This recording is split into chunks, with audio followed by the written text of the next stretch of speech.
Hello everyone, welcome back to my channel. So today's video is one that I didn't think I'd be making, and it is going to be my August wrap up.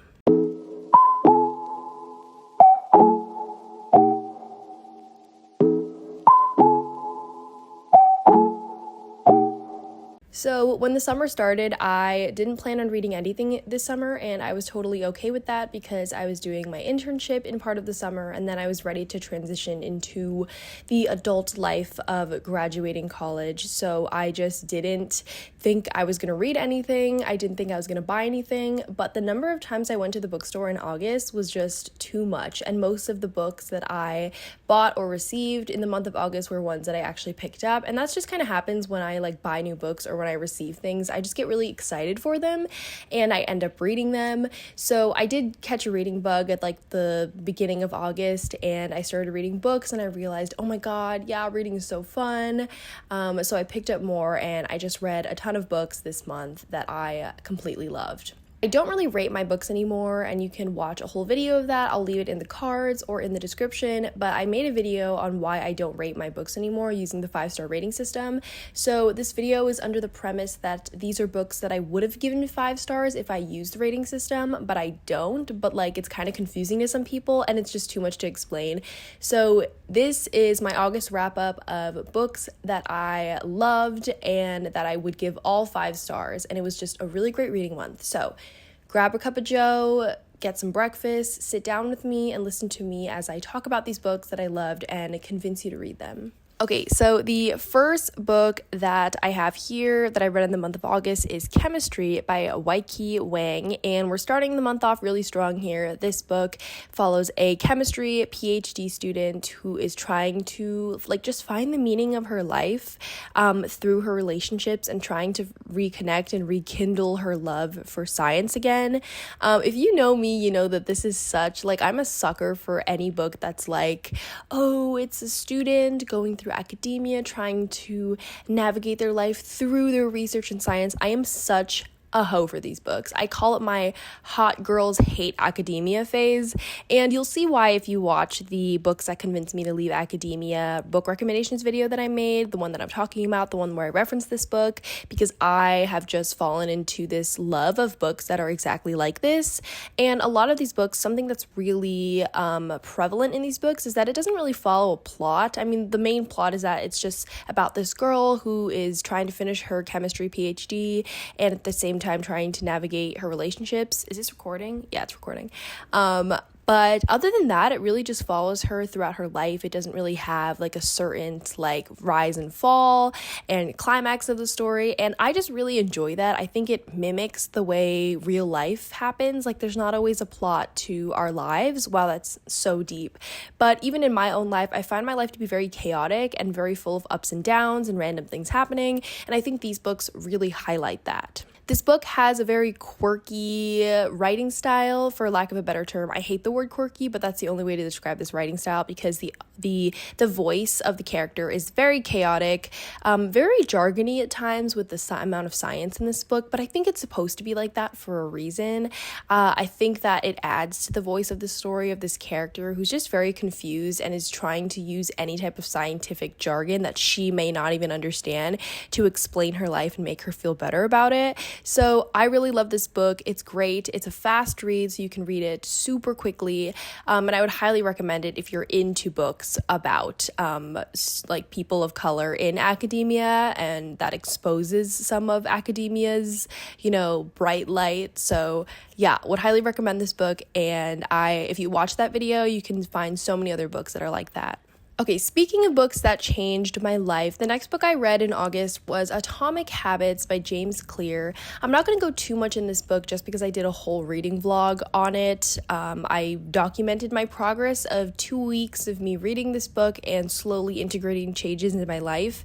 And I just have to say that everyone is right when they say that this book changes your life. I'm a very skeptical person. I'm a very skeptical person when it comes to horoscopes. I don't listen to self-help things. when people give me advice, I'm very resistant to it because I think I know what's best for myself, and I think I have the tools to make change in my life, but in general, I really don't. So Atomic Habits is a book that kind of runs under the premise of tiny changes make remarkable results. So making tiny alterations in your life can lead to changes a long way down the line in your life and can lead you to live this like ideal life that you want for yourself. So just hearing that, I was like batshit scared because I was like, I don't like making small changes. I'm not a patient person. I can't wait for changes to happen. They need to happen now. They need to be immediate. So going into this book, I was just very hesitant and very pessimistic, but I'm glad. If you watch that video, you know that I stuck out with it in the end. And I actually, through reading it, you realize how easy it is to do. Like seriously, a lot easier than you imagine. And I think the strong point of this book is that James Clear really explains things to you in a way that's so attainable, and it's like almost so persuasive, and it makes you want to try these such easy things that could help you take control of your life.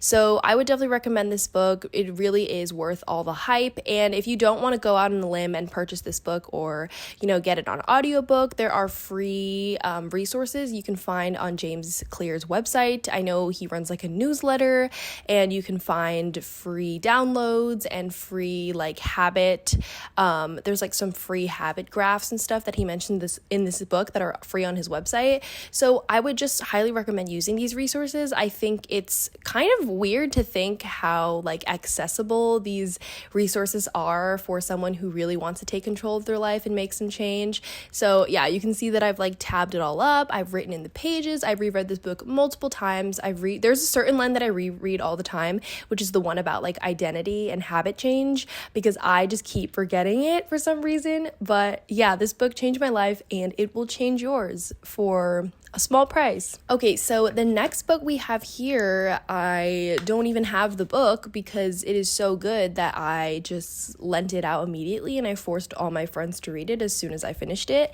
So the next book we have is Tomorrow and Tomorrow and Tomorrow by Gabrielle Zevin. I'm just gonna call it Tomorrow times 3 because I just can't say the words so many times, but I simply do not have the words to describe this book. It is my favorite book of all time now. It is my favorite book of the year.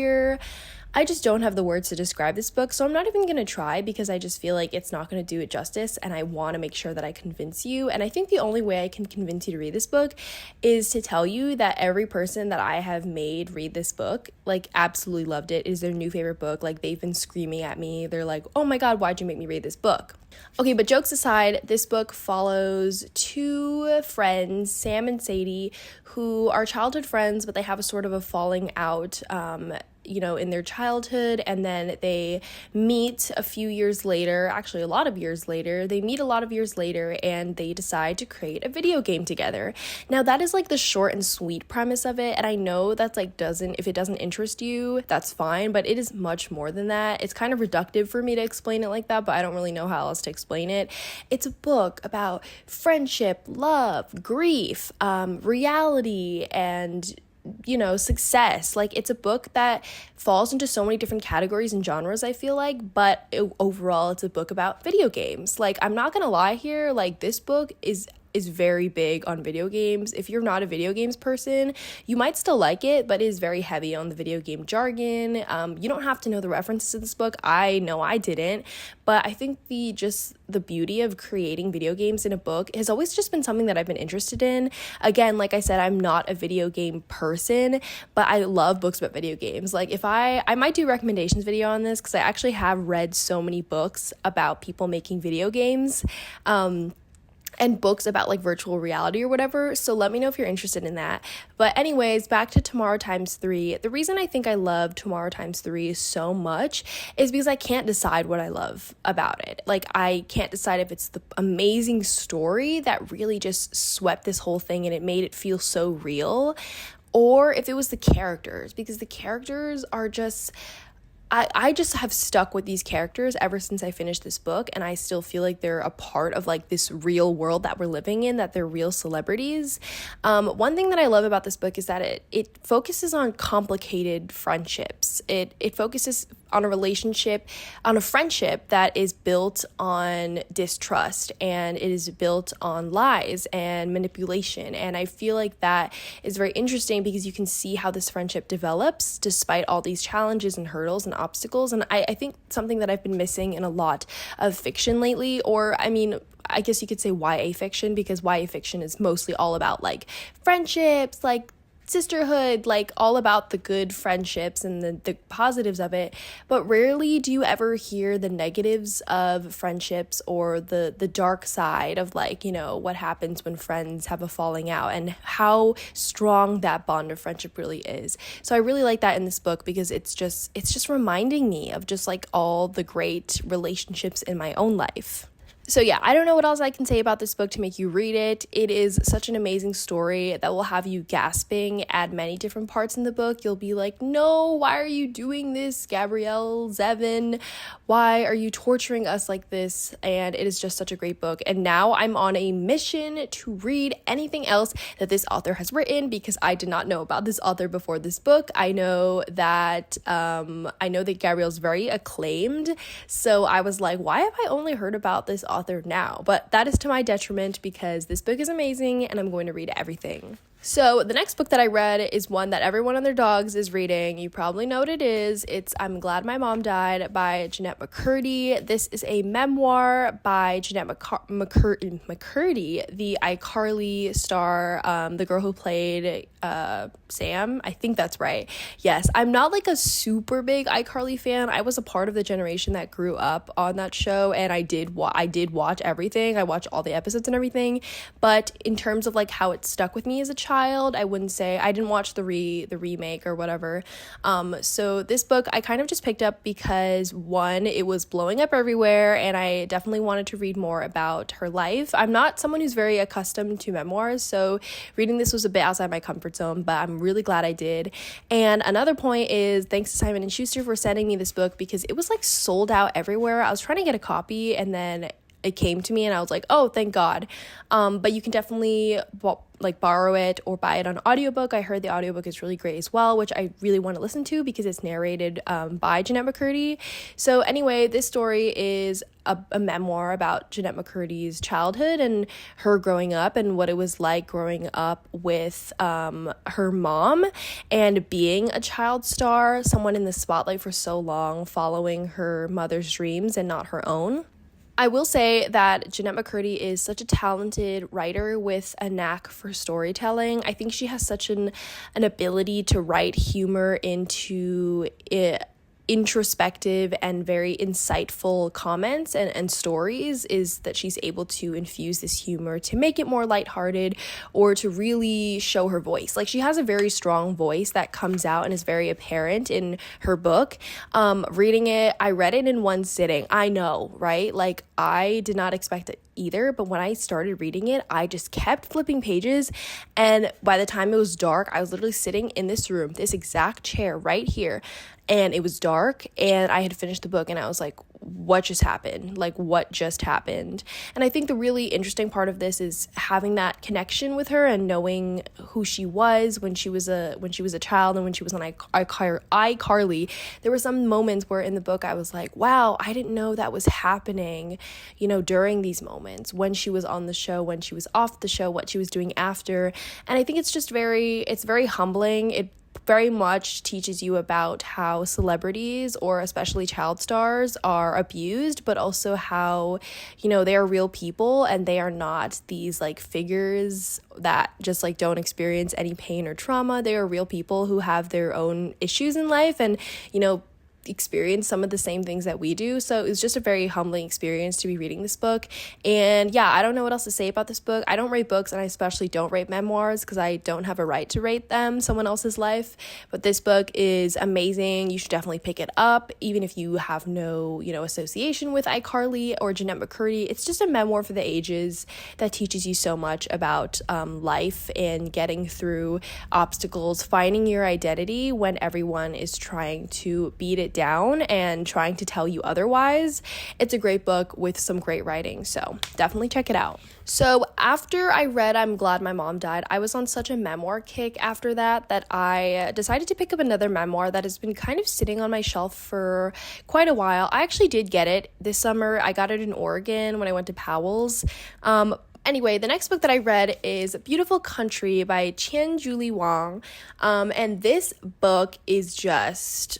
First of all, it's gorgeous. I have always been drawn by this cover, and I had followed the author on Instagram for the longest time, and she's just very outspoken. I think she's like in the law business, like a litigator or something, which is really interesting. Like, that was super cool, and she wrote a memoir, and I was like, I really want to check this out, and it was on the recommendations list of some of the employees at Powell's bookstore in Portland, so I decided to pick it up, and I finally did get to read it, and I really enjoyed this one.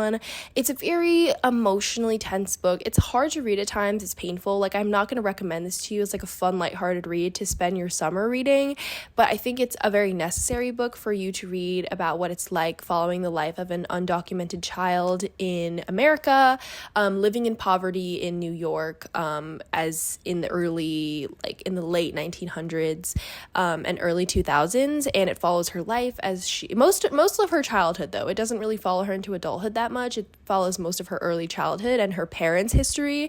It's just so interesting. I rarely get to read stories of undocumented people in America, and that's something that I want to explore more. I read much more of like immigrant stories and that stuff, but I've never been able to read such a story like this. And one of the things I love about this book is not only the writing. Oh, the writing is so good. Like, I just want to read some lines from this book that are just, you know, those lines you read in like memoirs that are just so hard hitting. They like, you read it and you're just like, whoa, that was so deep. Yeah, like those lines are present in this book.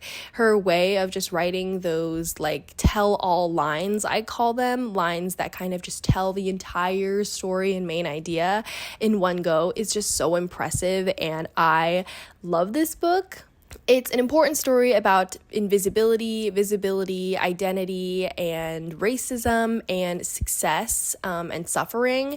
And it's just such an important story that I think everyone has to read. It's quite long, and it switches in between like time. It's not really linear.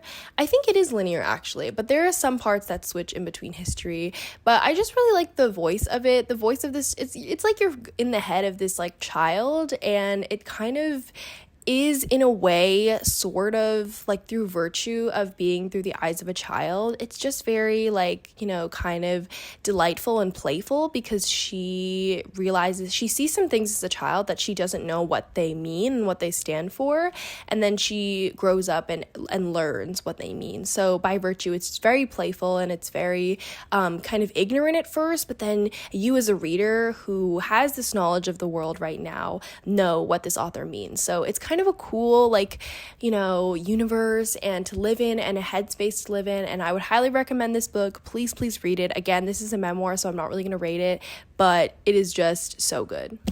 Okay, and the last book that I read in August, I'm actually cheating a little because I am halfway through this book, so that means I read half of it in August, but who cares? I just want to share it anyway, because if I have any opportunity to convince you to read books, this is it. The last book that I read in August is The Oleander Sword by Tasha Suri.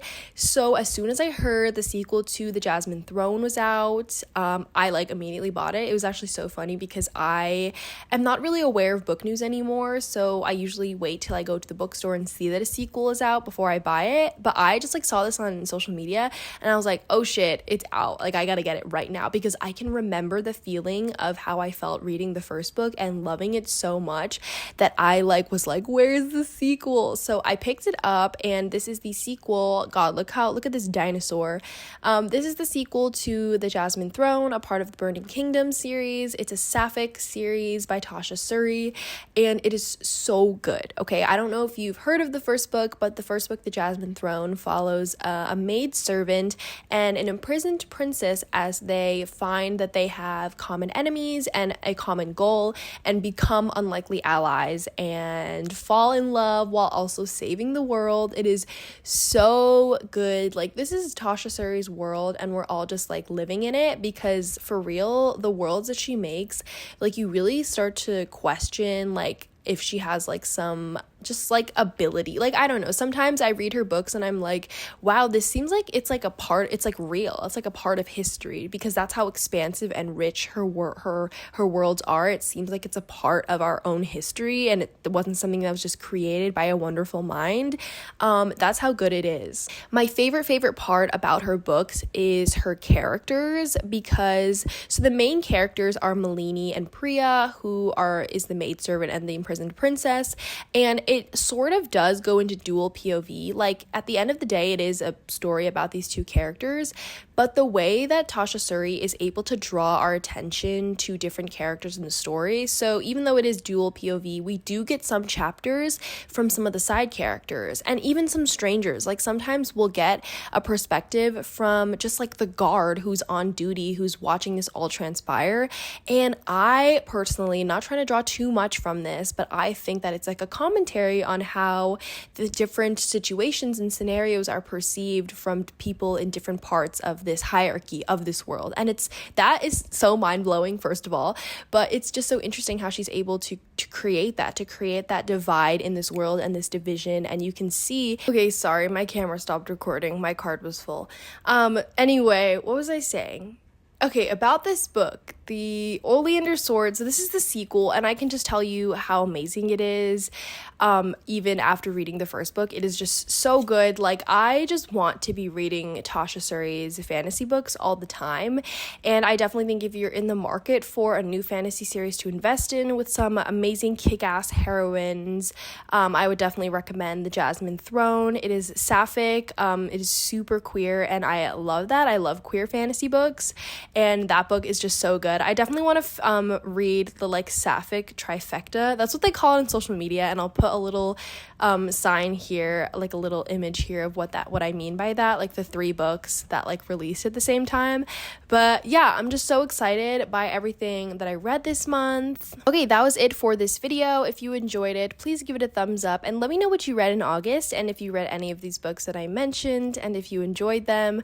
I am just so happy with my reading month in August. I loved every book that I read. I have nothing but standing ovations for them, and I just hope and pray that the rest of the months of the year go this way, so I can hit my Goodreads goal of 100 books, even though I'm 39 books behind. But I just loved everything that I read. If you have any recommendations for the fall, please leave them in the description down below. You know I love recommendations, and I will see you on my next video. Bye.